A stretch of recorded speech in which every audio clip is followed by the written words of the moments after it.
June 7th, Ezra 10, and Nehemiah 1 and 2. Ezra 10. While Ezra was praying and confessing, weeping and throwing himself down before the house of God, a large crowd of Israelites, men, women, and children, gathered around him. They too wept bitterly.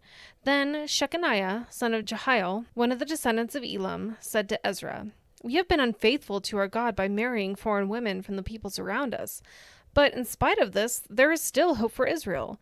Now let us make a covenant before our God to send away all these women and their children, in accordance with the counsel of my Lord, and for those who fear the commands of our God. Let it be done according to the law. Rise up, this matter is in your hands. We will support you, so take courage and do it." So Ezra rose up and put the leading priests and Levites and all Israel under oath to do what had been suggested. And they took the oath. Then Ezra withdrew from before the house of God and went to the room of Jehohanan, son of Eliashib. While he was there, he ate no food and drank no water, because he continued to mourn over the unfaithfulness of the exiles. A proclamation was then issued throughout Judah and Jerusalem for all the exiles to assemble in Jerusalem. Anyone who failed to appear within 3 days would forfeit all his property in accordance with the decision of the officials and elders, and would himself be expelled from the assembly of the exiles. Within the 3 days, all the men of Judah and Benjamin had gathered in Jerusalem, and on the 20th day of the 9th month, all the people were sitting in the square before the house of God, greatly distressed by the occasion and because of the rain. Then Ezra the priest stood up and said to them, "You have been unfaithful. You have married foreign women, adding to Israel's guilt. Now, honor the Lord, the God of your ancestors, and do his will. Separate yourselves from the peoples around you and from your foreign wives." The whole assembly responded with a loud voice, "You are right. We must do as you say. But there are many people here, and it is the rainy season, so we cannot stand outside. Besides, this matter cannot be taken care of in a day or two, because we have sinned greatly in this thing. Let our officials act for the whole assembly. Then let everyone in our towns who has married a foreign woman come at a set time, along with the elders and judges of each town, until the fierce anger of our God in this matter is turned away from us."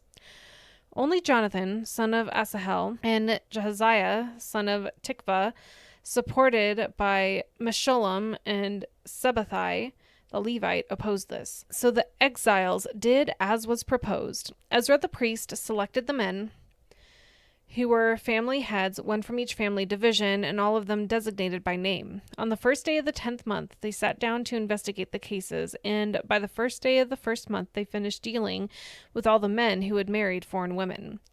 Among the descendants of the priests, the following had married foreign women.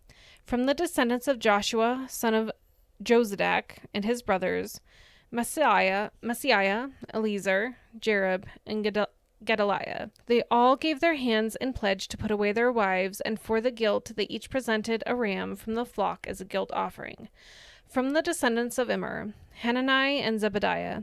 From the descendants of Haram, Messiah, Elijah, Shemaiah, Jehiel, and Uzziah. From the descendants of Pashur, Elionai, Messiah, Ishmael, Nathanael, Jozabad, and Elasa. Among the Levites, Jozabad, Shimi, Kaliah, that is, Kelida, Pethahiah, Judah, and Eleazar. From the musicians, Eliashib. From the gatekeepers, Shallum, Telem, and Uri. And among the other Israelites, from the descendants of Parash, Ramiah, Isaiah, Malchijah, Mijamin, Eleazar, Malchijah, and Benaiah. From the descendants of Elam, Mattaniah, Zechariah, Jehiel, Abdi, Jeremoth, and Elijah. From the descendants of Zatu, Elionai, Eliashib, Mattani, Jeremoth, Zabad, and Aziza. From the descendants of Bebai, Jehohanan, Hananiah, Zabai, and Athli. From the descendants of Bani, Meshullam, Malach, Adiah, Jashub, Sheol, and Jeremoth. From the descendants of Pahath Moab, Adnah, Kalal, Benaiah, Messiah, Mattaniah, Bezalel, Benui, and Manasseh. From the descendants of Haram, Eleazar, Ishijah, Malchijah, Shemaiah, Shimeon, Benjamin, Malach, and Shemariah. From the descendants of Hashem, Mattaniah, Mattata, Zabad, Eliphalet, Jeremiah, Manasseh, and Shimei.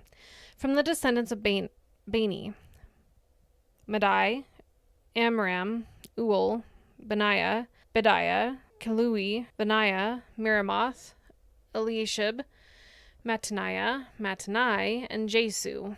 From the descendants of Benui, Shimei, Shelemiah, Nathan, Adiah, Machnadabai, Sheshai, Shirai, Azarel, Shelemiah, Shemariah, Shalom, Amariah, and Joseph. From the descendants of Nebo, Jeiel, Mattathiah, Zabad, Zabina, Jedi, Joel, and Benaiah. All these had married foreign women, and some of them had children by these wives. Nehemiah 1. The words of Nehemiah, son of Hakaliah. In the month of Kislev, in the 20th year, while I was in the citadel of Susa, Hanani, one of my brothers, came from Judah with some other men, and I questioned them about the Jewish remnant that had survived the exile and also about Jerusalem. They said to me, "Those who survived the exile and are back in the province are in great trouble and disgrace. The wall of Jerusalem is broken down, and its gates have been burned with fire."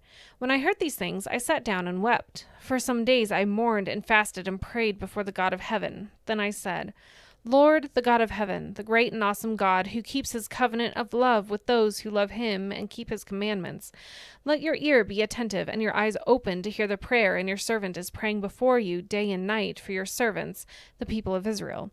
I confess the sins we Israelites, including myself and my father's family, have committed against you. We have acted very wickedly toward you. We have not obeyed the commands, decrees, and laws you gave your servant Moses. Remember the instruction you gave your servant Moses, saying, 'If you are unfaithful, I will scatter you among the nations. But if you return to me and obey my commands, then, even if your exiled people are at the farthest horizon, I will gather them from there and bring them to the place I have chosen. They are your servants and your people, whom you redeemed by your great strength and your mighty hand. Lord, let your ear be attentive to the prayer of this your servant and to the prayer of your servants who delight in revering your name. Give your servant success today by granting him favor in the presence of this man." I was a cupbearer to the king. Nehemiah 2. In the month of Nisan, in the 20th year of King Artaxerxes, when wine was brought for him, I took the wine and gave it to the king.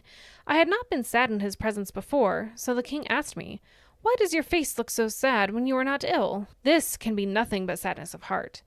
I was very much afraid, but I said to the king, "May the king live forever. Why should my face not look sad when the city where my ancestors are buried lies in ruins, and its gates have been destroyed by fire?" The king said to me, "What is it you want?" Then I prayed to the God of heaven, and I answered the king, "If it pleases the king, and if your servant has found favor in his sight, let him send me to the city of Judah, where my ancestors are buried, so that I can rebuild it." Then the king, with the queen sitting beside him, asked me, "How long will your journey take, and when will you get back?" It pleased the king to send me, so I set a time. I also said to him, "If it pleases the king, may I have letters to the governors of Trans-Euphrates, so that they will provide me safe conduct until I arrive in Judah? And may I have a letter to Asaph, keeper of the royal park, so that he will give me timber to make beams for the gates of the citadel by the temple and for the city wall and for the residence I will occupy?" And because the gracious hand of my God was on me, the king granted my requests. So I went to the governors of Trans-Euphrates and gave them the king's letters. The king had also sent army officers and cavalry with me. When Sanballat the Horonite and Tobiah the Ammonite official heard about this, they were very much disturbed that someone had come to promote the welfare of the Israelites. I went to Jerusalem, and after staying there 3 days, I set out during the night with a few others. I had not told anyone what my God had put in my heart to do for Jerusalem. There were no mounts with me except the one I was riding on. By night, I went out through the valley gate toward the Jackal Well and Dung Gate, examining the walls of Jerusalem, which had been broken down, and its gates, which had been destroyed by fire. Then I moved on toward the Fountain Gate and the King's Pool, but there was not enough room for my mount to get through, so I went up the valley by night, examining the wall. Finally, I turned back and re-entered through the valley gate. The officials did not know where I had gone or what I was doing, because as yet I had said nothing to the Jews, or the priests, or nobles, or officials, or any other who would be doing the work. Then I said to them, "You see the trouble we are in. Jerusalem lies in ruins, and its gates have been burned with fire. Come, let us rebuild the wall of Jerusalem, and we will no longer be in disgrace. I also told them about the gracious hand of my God on me and what the king had said to me. They replied, "Let us start rebuilding." So they began this good work. But when Sanballat the Horonite, Tobiah the Ammonite official, and Geshem the Arab heard about it, they mocked and ridiculed us. "What is this you are doing?" they asked. "Are you rebelling against the king?" I answered them by saying, "The God of heaven will give us success. We, his servants, will start rebuilding. But as for you, you have no share in Jerusalem or any claim or historic right to it."